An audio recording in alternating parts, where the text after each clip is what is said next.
নমস্কার। আজকের আবার একটি নতুন ক্লাসে তোমাদের সকলকেই স্বাগত জানাচ্ছি। আইসিডিএস যারা এক্সাম দেবে, যারা প্রিপারেশান হচ্ছ, তোমাদের টিউটোরিয়াল যে এক্সাম আমি তোমাদের প্রিপারেশান করাবো বলেছিলাম, আজকের কিন্তু আরেকটি নতুন ক্লাসে তোমাদের স্বাগত জানাচ্ছি। আজকের কিন্তু একটা মিশ্র ক্লাস, পুষ্টি থেকে শুরু করে সমস্ত বিষয়গুলো তোমাদের সামনে তুলে ধরবো। তোমরা একবার দেখে নাও, পশ্চিমবঙ্গের একটি সংরক্ষিত বনভূমির নাম কি? নাম লিখুন সুন্দরবন। গ্রামাঞ্চলে গরিবদের কর্মসংস্থানের জন্য সরকার কি পরিকল্পনা গ্রহণ করেছে? গ্রামাঞ্চলে গরিবদের কর্মসংস্থানের জন্য কি পরিকল্পনা গ্রহণ করেছে? জহর রোজগার যোজনা প্রকল্প।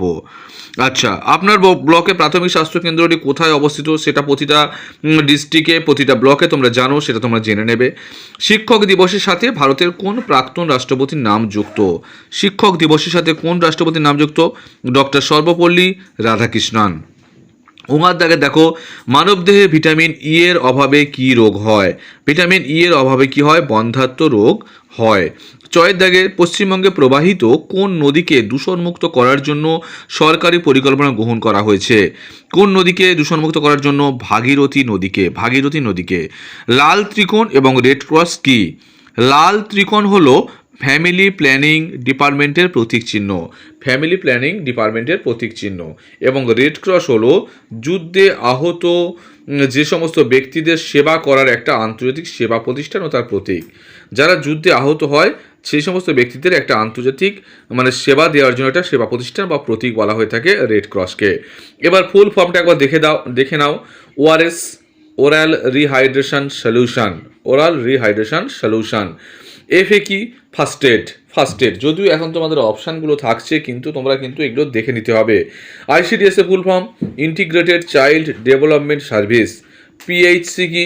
Primary health centre. Primary health centre. Purulia জেলার দুটি দ্রষ্টব্য স্থানের নাম বলো। পুরুলিয়া জেলার দুটো স্থান হচ্ছে অযোধ্যা পাহাড় এবং সাহেব বাঁধ। এবারে দেখো কি দিয়েছে। গ্রামাঞ্চলে গর্ভবতী মা ও শিশুদের স্বাস্থ্য রক্ষার পরামর্শ কাছ থেকে তারা পেয়ে থাকে। এটা অনেক জায়গায় কিন্তু এটা প্রশ্নটা পড়েছে। গ্রামাঞ্চলে তাহলে কার থেকে তারা পায়? অঙ্গনওয়াড়ি কর্মী থেকে পায়, মাল্টিপারপার হেলথ ওয়ার্কার, প্রশিক্ষণপ্রাপ্ত দাইমা, এনাদের কাছ থেকে কিন্তু তারা পরামর্শ পেয়ে থাকে। চাকরি এবং শিক্ষাক্ষেত্রে সংরক্ষণের আওতায় তপশিলি জাতি উপজাতি ছাড়া আরেকটি সম্প্রদায়কে আনা হয়েছে, সেটা কোনটা? তোমরা জানো, সেটা হচ্ছে ওবিসি। ওবিসিকে কিন্তু এটা সংরক্ষণের আওতায় আনা হয়েছে। দুধের বিকল্প একটি উদ্ভিজ্জ প্রোটিনের নাম, প্রোটিন সমৃদ্ধ খাবারের নাম বলো। দুধ ছাড়া উদ্ভিজ্জ প্রোটিন হচ্ছে সোয়াবিন। এটা কিন্তু পরীক্ষায় কিন্তু বারে বারে এসছে। ত্রিস্তর পঞ্চায়েত ব্যবস্থায় সর্বনিম্ন স্তরে নির্বাচিত প্রতিনিধিকে কি বলা হয়? সবচেয়ে নিম্ন স্তরে তাকে বলা হয় গ্রাম পঞ্চায়েতের সদস্য। গ্রাম পঞ্চায়েতের সদস্য। বিখ্যাত দুজন বাঙালি বৈজ্ঞানিক নাম লিখুন। আচার্য জগদীশচন্দ্র বসু এবং আচার্য প্রফুল্লচন্দ্র রায়। আচার্য জগদীশচন্দ্র বসু এবং আচার্য প্রফুল্লচন্দ্র রায়।